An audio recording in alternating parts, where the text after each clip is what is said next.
Welcome to Coffee and Contemplation, a Stranger Things podcast. I'm Robin. I'm Heidi. I'm Jenna. And I'm Steve. And for the final installment of our roundtable conversation, I want to just have a little bit of a fun little exercise. And so I pose a question. What characters from Stranger Things would be in your D&D party? If you were to play in a campaign of a DM and 5 players, one of which is you, which Stranger Things characters, alongside you would fill each of those roles for your ideal party? And that includes the DM, which I gave you guys permission. You can be the DM if you want, and then you have to pick the five players. Yeah, I just thought this would be a fun little thought exercise. Mm-hmm. So I could make you roll for initiative, but I was like, nah, it's too complicated.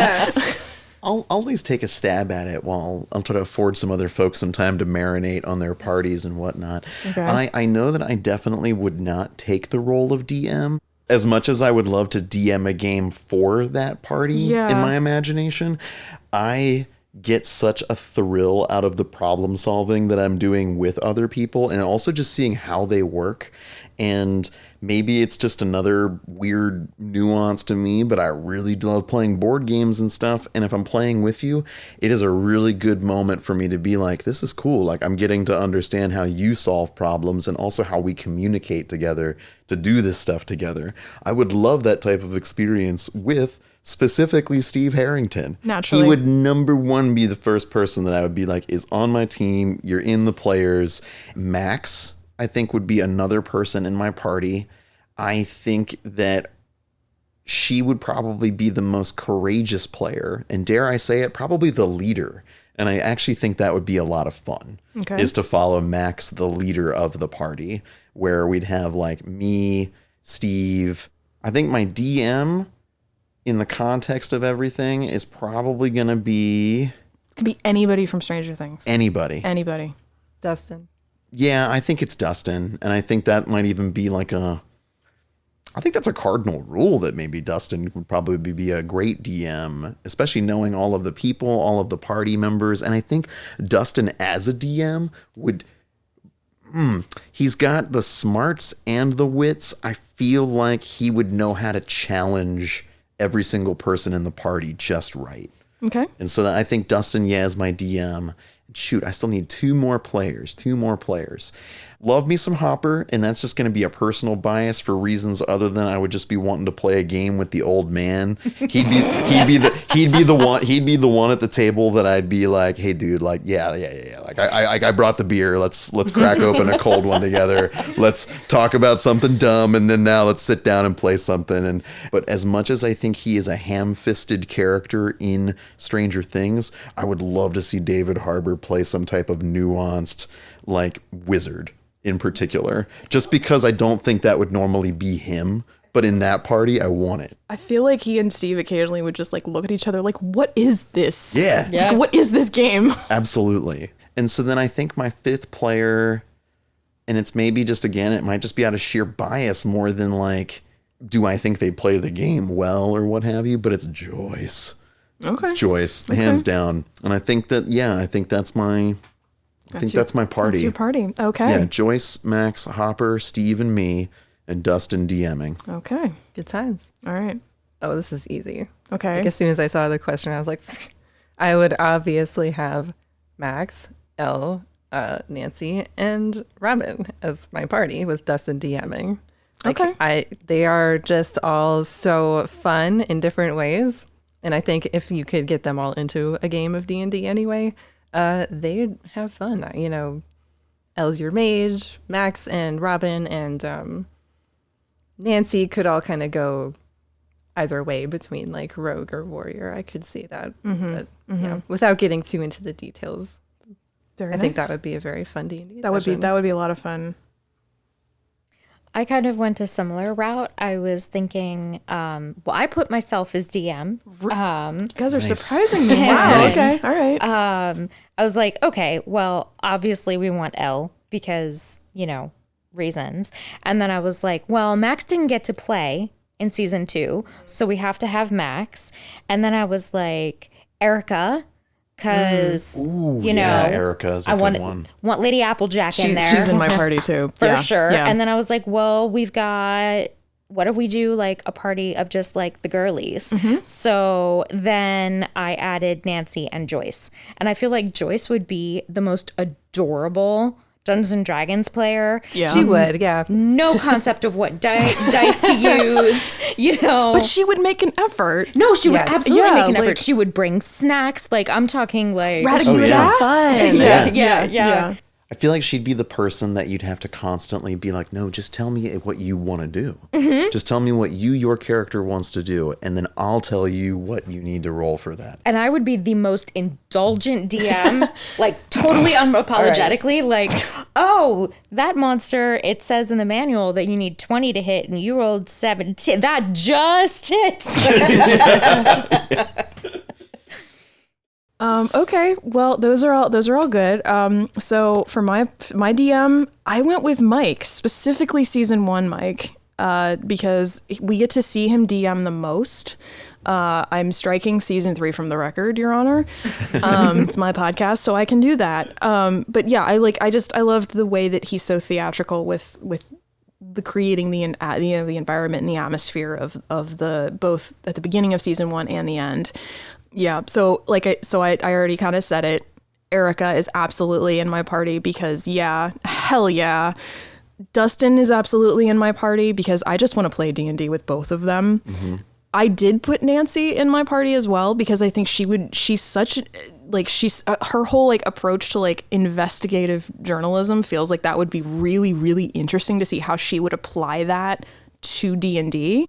And then my last choice, my 5th player, I went with Will because he loves D&D and I feel like he's always wanting to play. We never really get to see him play D&D after season 1. That's all he wants. That's all he wants.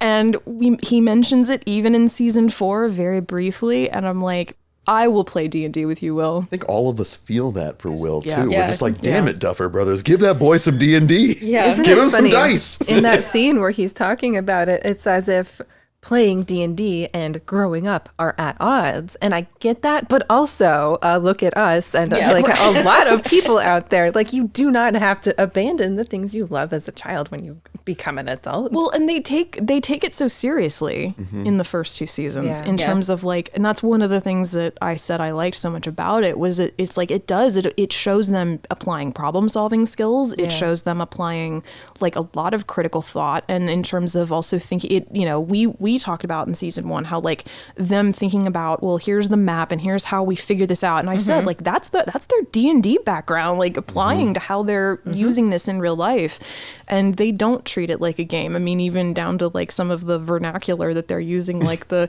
Lucas with the I agree, I concur, like it's I don't know. So I think it's interesting none of us picked Eddie as the DM or a player for that matter. Listen, Eddie has a reputation. I love him, but he has a reputation for not being a gentle DM. It's true. I don't know if I would want to play in one of his campaigns. And unfortunately, we just don't get to know him very long. And Yeah. I almost went with Eddie as DM just because he too is very theatrical but yeah, he's not super. He's like the opposite of the kind of DM you just described yourself as being. Yeah. So I feel like Eddie would be a very combat focused game in particular, where I feel strongly that my best games tend to toe this line of 60-40, where 40% is the combat. And I know some people are very like, I love combat, it's what I live for, but I feel like it takes so long, it's oftentimes a slog, and I have over time just started to become that player that's like, if I can figure out some way for us to just not even be in combat, I actually will try to navigate to that solution as quickly as possible. at least not until you get to like higher levels anyway, because in Eddie's defense, we are seeing them in their final session. True. Very so true. like who knows what kind of DM he is when you're starting at level 3 or level 4, like who knows. We don't technically which is kind of what you said, Jenna, like we don't really get much time with Eddie as a DM.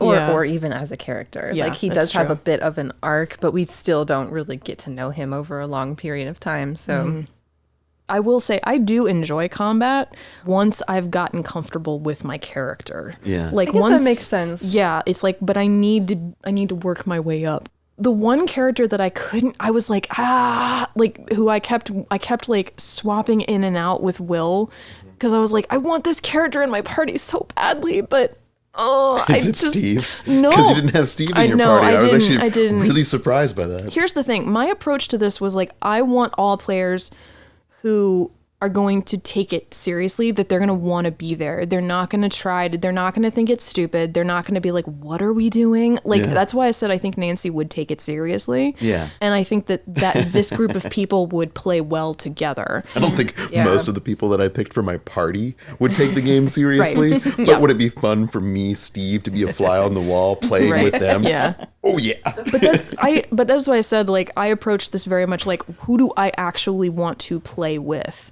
And what do I want that experience to be like? But the one character, so like my honorary like 6th party member would be Lucas. Because I was like, I really want to play D&D with Lucas too, but I'm like, but I can't let go of any of these characters. Yeah. I really wanted to put either Erica or Lucas in my party, but I went with Robin because I feel like Nancy sitting around the table with just the other kids would be like, that would take her out of it a little bit. So like, you know what, we'll put your friend Robin in there, and then the two of you will kind of, vibe, and then, maybe that'll help the dynamic at the table. That's true. I did think about that, but I did think about. And Robin would be really fun. See, I feel like Robin would just want to like pot stir. Like she would just want to like make sometimes trouble. you need that. See, Robin, I think, would make me mad at the table, actually. Just a little bit, because I think she would be the person that I would be like, hey, Robin, we actually need you to make up your mind. Oh, like I guess I could see that. And I would say that in the most gentle way that I could, but I would be like, my last combat was 15 seconds because I knew what I wanted to do. I rolled the dice and I missed.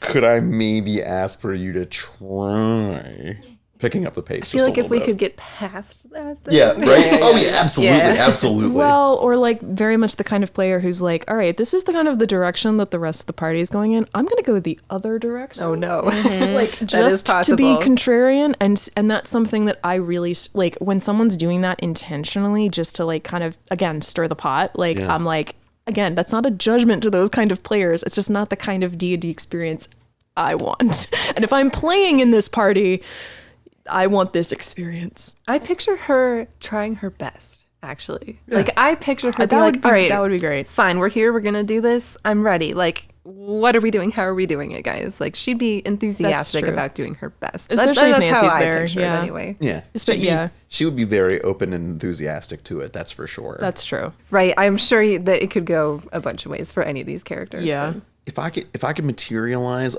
just a one shot, like for a party, and let's say I'm going to put myself in as the DM this time, not just like me being like, ooh, who would I want to play with and see how do they play this game? Right. I would take this back to a very old school spot in the show, but it would just be me DMing a game for the 4 boys plus Scott Clark. Nice. It would be almost like a Stranger Things time, like almost like the day before November 6th, 1983. I would be throwing a game for the boys. And maybe it's like Scott Clark's birthday or something like that. And he just wanted to play a game. So I threw a one shot for him and his buds at school. That would be And that way when the game was over and I was like, hey guys, that was really fun. See y'all later. I'm sure that me and Scott would hang out afterwards. That would be the me DMing dream game, because also I think those boys are so full of imagination and love and spirit that throwing a game for kids at that age, being how old I am now as a dungeon master, would be a blast. And it would be such a moment. Well, yeah, exactly. To me, that would be such a moment that I could be like, how activated are these little shits' imaginations? Well, especially at that point in the story. Like, I mean, that was actually where I started. I was like, do I just want to go with that party? And I was like, no, I really want Erica in there. But that was kind of where I started brainstorming, because like that opening game, I mean, as we said, that was Jenna, that was your favorite scene when we did our favorite scenes episode. So good. Yeah, and it's like, because they're all so invested, Yeah. And it's just like, I love that transition from the pure wholesome time into the mystery. The sinister.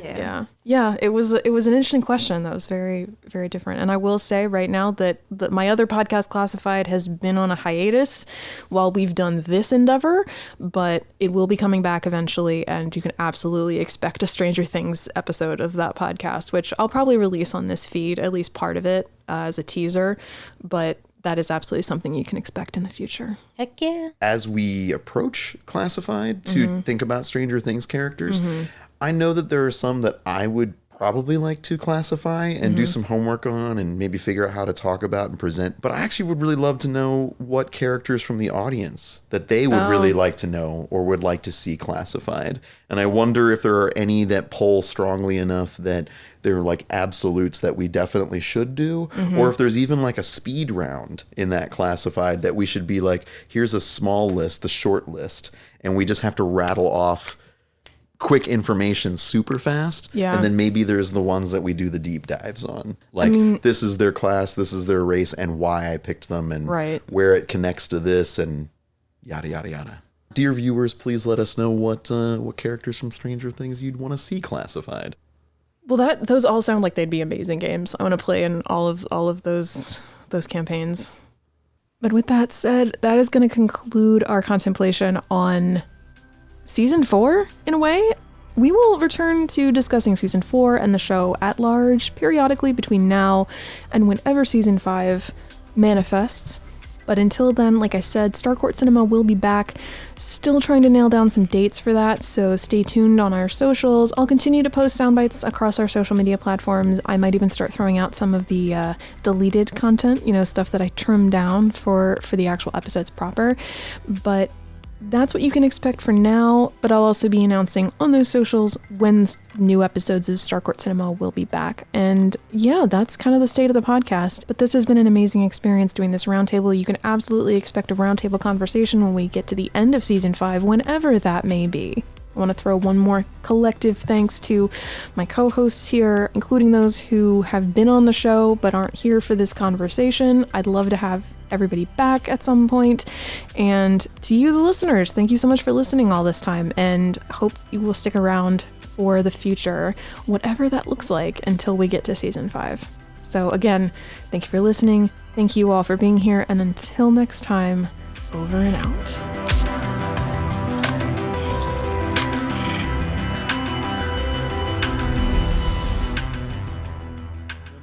Be the first person that I would be like is on my team, you're in the players, and I would be fascinated by his character choice. I know, but if I feel like I had to peg him right away, I think it would be save that, because I want to save that for Classified. Oh, okay. Yeah. Then I'll save that. Yeah.